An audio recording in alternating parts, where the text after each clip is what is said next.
మాజీ IPS officer AB Venkateswararao పరోక్షంగా టీడీపీని టార్గెట్ చేస్తున్నారా? ప్రభుత్వం మీద ఒత్తిడి పెంచే ప్లాన్ చేస్తున్నారా? తాను టీడీపీకి అనుబంధంగా లేరని చెప్పదలుచుకున్నారా? లేకపోతే తనకు ఇచ్చిన నామినేటెడ్ పోస్టు నచ్చక రచ్చ చేస్తున్నారా? తన స్థాయికి తగ్గ పదవి కాదనే ఇప్పటిదాకా పోస్ట్ తీసుకోలేదా? ఏ అజెండాతో ఆయన కూటమికి వ్యతిరేకంగా మాట్లాడుతున్నారు? తాజాగా ఆయన చేసిన వ్యాఖ్యలేంటి? Watch the story. AB Venkateswara Rao retired IPS 2014-2019 మధ్య టీడీపీ ప్రభుత్వ హయాంలో ఇంటెలిజెన్స్ చీఫ్గా వెలిగిన వ్యక్తి.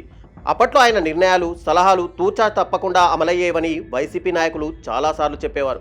ఇప్పుడు అదే వెంకటేశ్వరరావు ప్రభుత్వానికి తలనొప్పిగా తయారయ్యారనే టాక్ వినిపిస్తుంది. ఆయన అసంతృప్తికి ఖచ్చితమైన కారణాలు తెలియలేదు కానీ ఈ మధ్యకాలంలో టీడీపీ పాలనపైన విరుచుకుపడుతున్నారు. ఒకప్పుడు టీడీపీకి అనుకూలంగా ఉన్న ఏబీ వెంకటేశ్వరరావు కూటమి ప్రభుత్వం అధికారంలోకి వచ్చిన తర్వాత మాత్రం చాలా వరకు మారిపోయారు.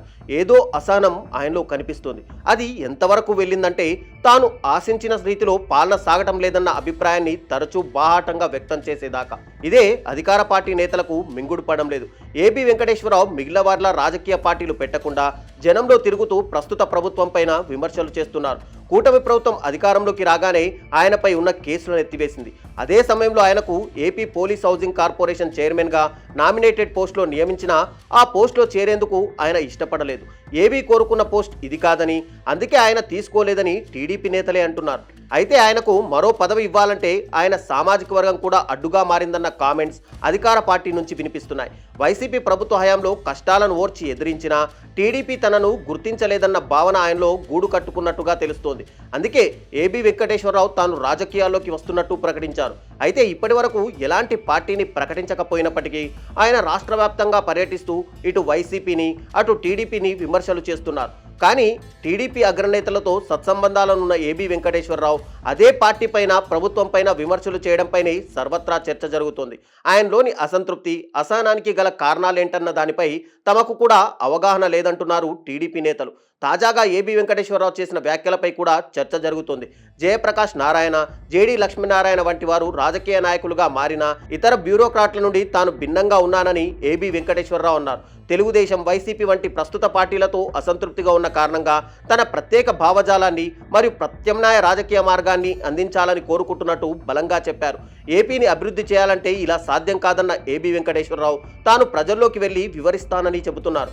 బనకచెర్ల ప్రాజెక్టు వల్ల ఏపీకి లబ్ధి చేకూరుతుందని, కేంద్రం అనుమతి ఇవ్వాలని ఒకవైపు ప్రభుత్వం కోరుతుంటే దానివల్ల నష్టం జరుగుతుందని పార్టీ మనిషిగా చెప్పుకునే ఏబీ వెంకటేశ్వరరావు మీటింగులు పెట్టి మరీ ప్రచారం చేయడం చర్చకు దారితీసింది. దీన్ని బట్టి తాను టీడీపీకి అనుబంధంగా లేనని, సొంత ప్లాట్ఫామ్ ద్వారానే అభిప్రాయాలను వ్యక్తం చేస్తున్నట్టు చెప్పదలుచుకున్నారా అన్నది కొత్తగా వస్తున్న డౌట్.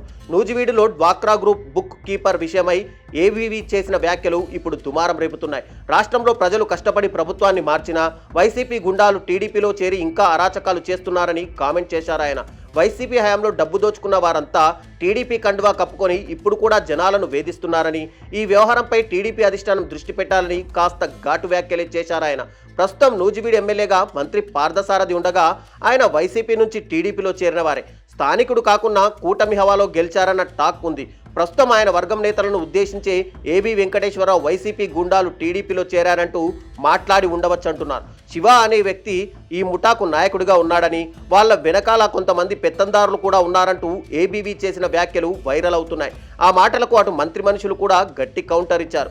ఈ క్రమంలో రాబోయే రోజుల్లో ఏబీ వెంకటేశ్వరరావు స్వరం పెంచితే అది టీడీపీకి ఇబ్బంది కావచ్చన్న అభిప్రాయము వ్యక్తమవుతోంది. మొత్తం మీద ఏబీ వెంకటేశ్వరరావు టీడీపీకి విలన్గా ఎందుకు మారారన్నది $1 మిలియన్ ప్రశ్నగానే మిగిలిపోయింది.